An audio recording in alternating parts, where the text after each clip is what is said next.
Assalamualaikum warahmatullahi wabarakatuh.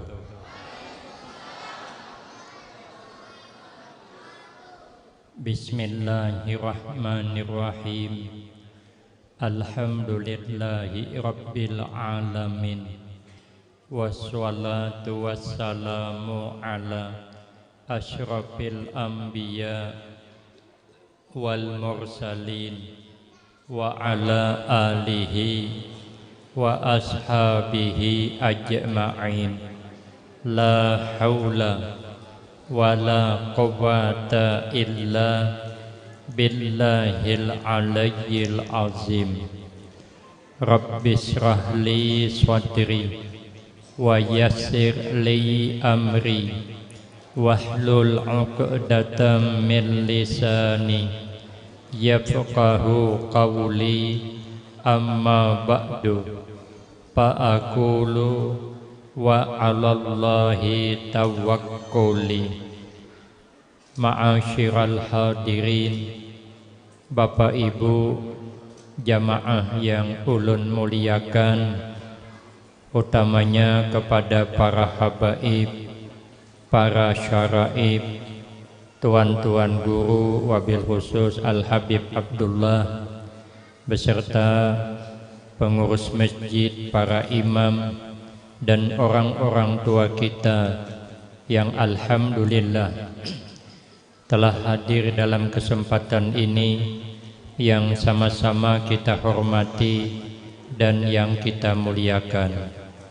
Kemudian terima kasih yang sebanyak-banyaknya ulun sampaikan kepada segenap panitia dan pimpinan. Terima kasih atas kesediaannya yang telah memberikan waktu dan kesempatan guna agar supaya dapat mengisikan dalam rangka memperingati, memuliakan, mengagungkan peristiwa yang sangat bersejarah yang pernah dialami langsung oleh junjungan kita Nabi Agung Muhammad sallallahu alaihi wasallam, diperjalankan beliau dari Masjidil Haram ke Masjidil Aqsa, kemudian dimi'rajkan, pada akhirnya menjemput perintah sembahyang 5 waktu. Sebelum beliau diperjalankan, terlebih dahulu Nabi dibawa ke tepi telaga Zamzam, dibedah dada Nabi, dibersihkan hati Nabi yang memang sudah bersih, karena hati Nabi tidak pernah bakarat seperti hati kita bisa bakarat seperti bekaratnya wasi. Tasda'u kama tasda'ul hadid. Hati kita bisa bekarat seperti bekaratnya wasi. Makanya kita ini bila sudah karas hati, tahan patah mengalah makakada. Kalau Nabi hati bagaikan amas lembut. Amas itu bisa dibentuk dan amas kada pernah bekarat. Lalu kenapa hati Nabi dibersihkan? Isyarat kepada kita ini yang paling penting kalau hendak menuju jalan ridha Allah, hati dibersihkan dulu dari berbagai macam penyakit hati. Kenapa hati yang dibersihkan? Karena hati adalah supir kehidupan. Baik apa tidak perjalanan hidup kita tergantung hati. Hati itu ibarat mobil, supirnya. Baik apa tidak perjalanan mobil tergantung supirnya. Kalau supirnya hebat, pengalaman, hatinya tenang, membawa tenang, penumpang aman. Ada nanti guringan, dasar pengguringan juga sih din. Orang ceramah aja guring terus. Wabillahi taufik hanya bangun. Apalagi mobil nyaman. Tapi kalau supirnya kada lihai, Hatinya kada tanang membawa sembarangan. Kenapa? Karena pagi tadi karena mamai bininya. Mangkok anan 4 sudah terbang lewat dalongkang. Maka inya kada wani menjawab. Bukan kada wani wan bini, cuman bini tewani padinya. Menyupir kada konsentrasi, penumpang mabuk. Jajaknya gas bakajut, tajungkang ke belakang. Remnya bakajut, tajurambak ke hadapan. Di tikungan tancapnya gas, awak sama awak bahantam. Kenapa kita nih kadang-kadang bisa bahantam?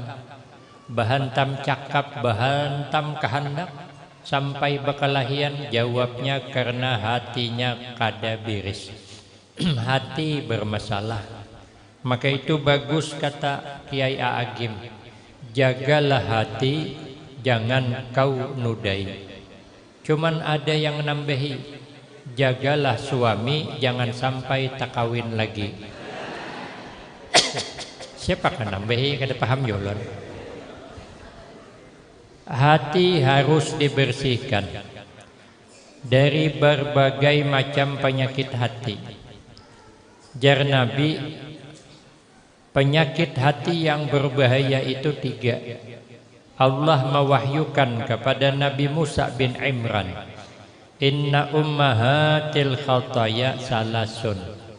Sesungguhnya sumber-sumber tasalah itu 3 macam penyakit hati. Kalau 3 macam ini bersarang di dalam jiwa kita, selalu tersalah kita. Tersalah mengambil langkah, tersalah mengambil keputusan, tersalah dalam bertingkah, tersalah dalam menilai orang. Yang pertama ujar Nabi, al-kibru, karena ada penyakit sombong. Sombong itu jar Nabi, batarul haq wa ghamtun nas, menolak yang benar kalau itu dari orang. Hanya kada suka kebenaran itu dari orang, yang ada meremehkan orang lain. Jadi kalau bahasa kami di Kuala Tungkal, katuju maha hapak orang. Tahu am sini. Katuju mawadda orang. Bila kita suka mawadda orang atau mencemuoh orang atau maha hapak orang, berarti orang itu ada kena penyakit sombong. Kalau inya maha hapak orang, berarti inya baik pada itu orang. Sombong kalau sombong itu asalnya karena inya merasa baik daripada orang. Kalau menasihati orang harat, begitu inya dinasihati syarik, pada harat madahi orang. Ada kisah kekanak ni sekolah SD, rupa bakalahi di sekolahan. Sekali bakalahi bulik ke rumah, menggarung menangis. Jar abahnya karena peka menangis bulik sekolah nak. Oja anaknya bakalahi bahai. Kenapa menangis jabahnya? Kalah. Jaga orang pada awak. Makanya jabahnya jangan bakalahi. Tapi janang anak inya salah bahai. Jar abahnya walaupun nya salah nakai tetap kada boleh bakalahi. Apalagi pian nang salah makin kada boleh bakalahi. Orang sekolah tu baik-baik bakawan. Amun hendak hidup bahagia. Adab makan duduk bersila. Habis makan piring dibesuh. Mau kada dibesuh kayak pemakan. Kalau hendak hidup bahagia, baik-baik bakawan, jangan mencari musuh. Menurut anak, menurut sekalinya bulan hadapan, abahnya bakalahi pulang. Awan tetangga di sebelah, pasalnya nang di sebelah ini mengangkat tanahnya. Sarik sidin bawakan din perang panjang, buka tetangga. Tetangga itu buka bukan takutan orangnya. Parang panjang tuh berkilat. Ini aja kawan, iya dah. Walaupun kada jagau inya, tapi kalau pakai parang tuh bukan tandingan kita. Parang kata kau ditangkis, kalau tumbukannya bisa ditangkis lah. Parang ditangkis luka, maka kada ingat mengaji ilmu taguh, baik buka aja sidin. Bukah disasahi, tambah laju, bukah tambah laju menyasahi. Teperaungan awan anaknya bulik sekolah. Anaknya menangkap abahnya. Abah jangan berkelahi bahai. Adab makan duduk bersila, habis makan piring dibasuh. Mun abah hendak hidup bahagia, baik-baik berkawan bahai, jangan cari musuh. Oh ja abahnya nang salah nakai. Sekalipun nya salah bahai tetap kada boleh abah berkelahi, apalagi abah yang salah. Oh ja abahnya pananahunya ngine. Siapa pada? Ai abah semalam. Itu ja abahnya kekanakan, amun nang tuha boleh hai jasidin. Orang sombong ni tahu orang kada bolehnya boleh. Orang sombong ni suka menyalahkan di orang, tapi inya kada suka disalahkan. Bila inya disalahkan, kada kau mailak, inya pasti mencari salah orang. Nyaman bakawan salahnya, gengsinya mengaku salah seorang tu gengsi. Coba lihat sahabat Umar bin Khattab, orangnya berani luar biasa. Di dalam kitab Risalatul Mu'awanah, iblis saja ya Nabi kedua ni tak peraungan awan sahabat Umar kedua ni. Karena jar guru kami, sahabat Umar ni pernah memasung iblis. Pasalnya iblis ni mahu hulut sidin. Sidin ini suatu saat tulak berjamaah dengan Nabi. Rupanya ada orang Tuha. Orang Tuha ini orang Yahudi. Berjalan subuh. Sidin kasihan Tuha, kada ada yang mairing. Maka Sidin berjalan di belakang. Kenapa? Karena pikir Sidin bila dahuluin Tuha ni baru sialah tajurang mbak siapa mangkat. Bila ulun mairit nang Tuhan ni terlambat berjamaah subuh dengan Nabi. Tapi Sidin memilih berdudik dari ini orang Tuhan karena memandang maras nang Tuhan ni. Karena sahabat Umar itu paling hormat dengan orang Tuhan. Jangankan orang Tuhan sendiri, orang Tuhan nih kada seakidah hormat Sidin. Di dalam sejarah hidup Sidin, sahabat Umar kada pernah makan taimbai awan mamaknya. Kenapa? Menjaga perasaan mamaknya. Kalau kue lauk tu kena iwak 3 ikong, seikong yang haloi, seikong ganal. Kan dikira nang ganal hagin umak. Rupanya mamak ni berselira awan nang haloi.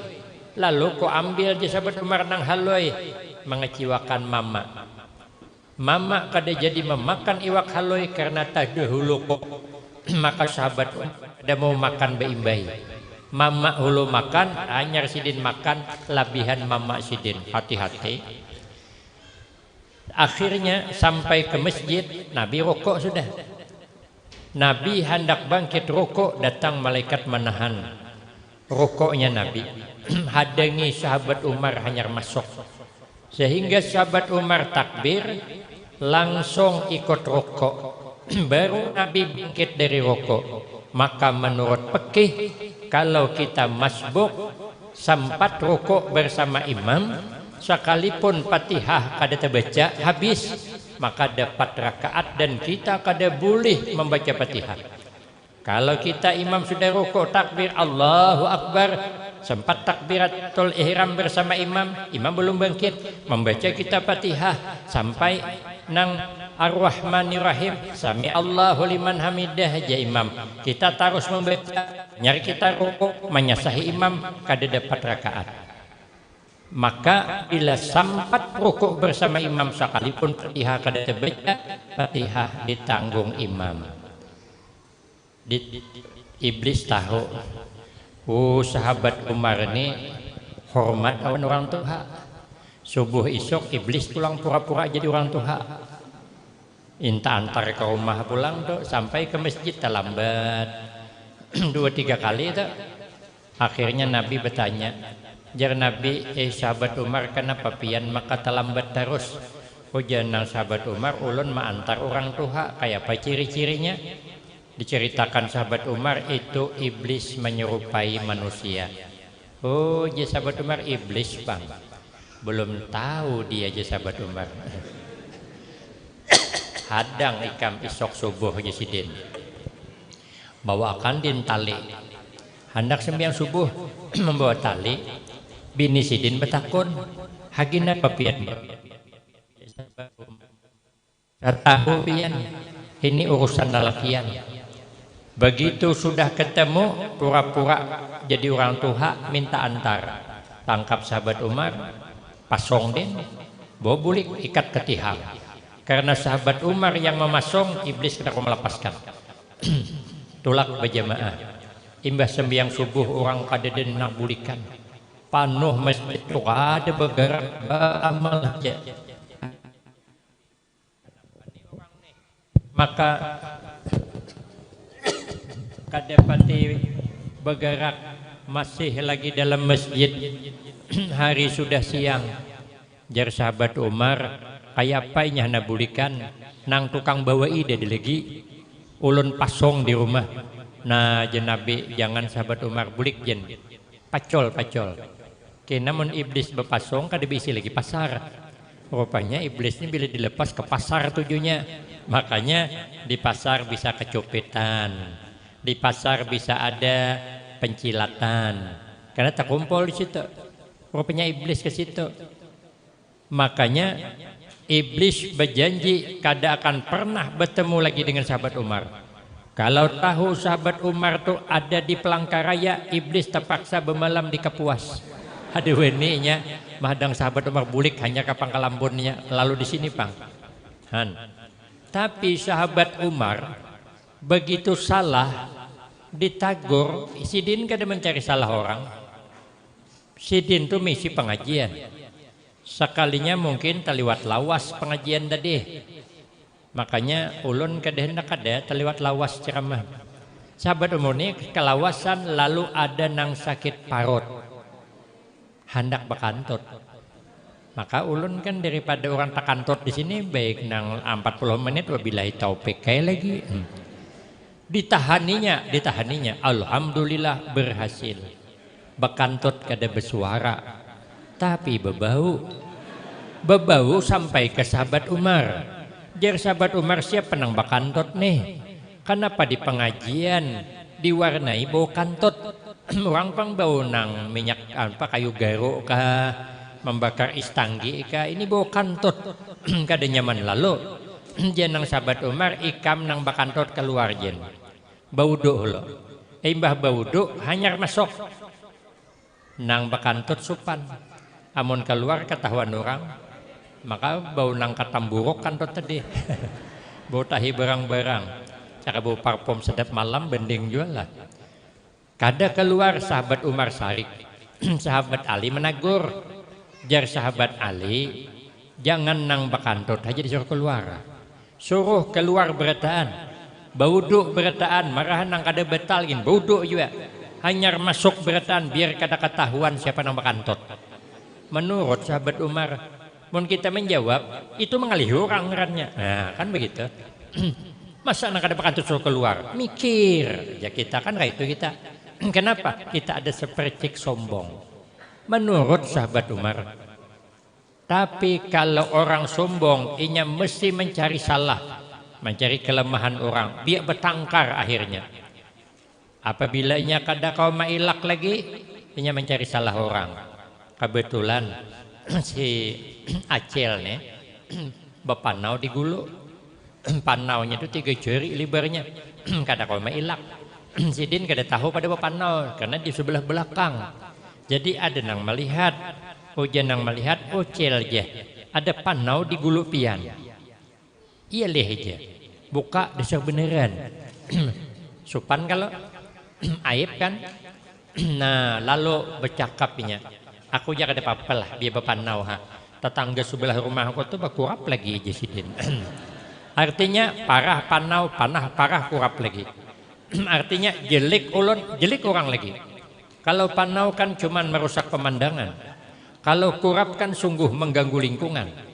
Apa kada terganggu? Menyebegaro kan jabul. Termasuk ke kawan-kawan.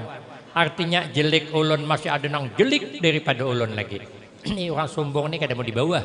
Menyanak di atas terus sudah bungol, nak di atas juga masih. Itulah orang jelek. Tahan kimik kada mau di bawah. Tetapnya di atas.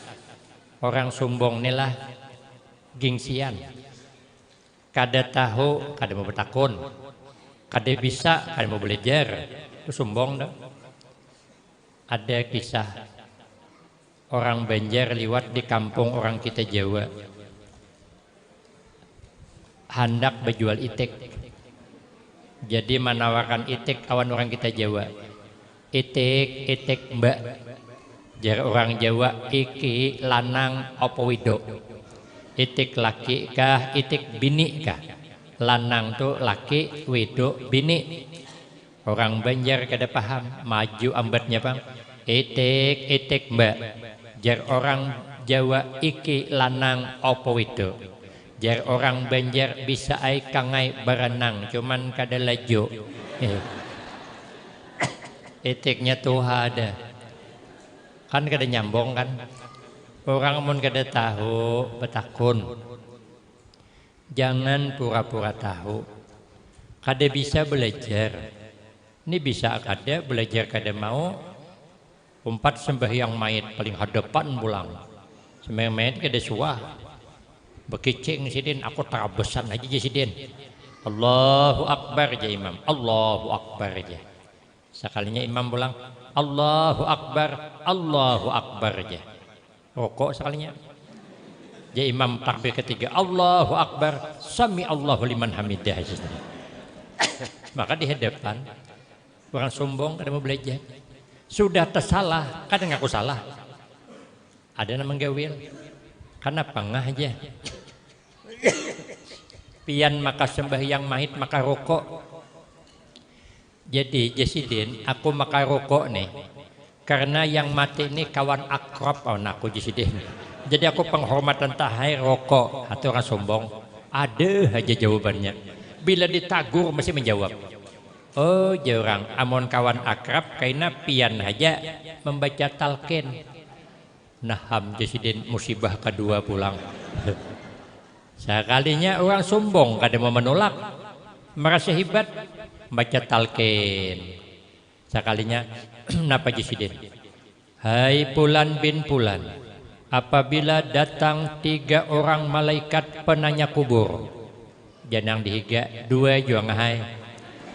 Oh, berarti yang satunya palsu. Oh, jadi itu orang sombong dah. Ada aja jalan menjawab. Yang pentingnya kada salah.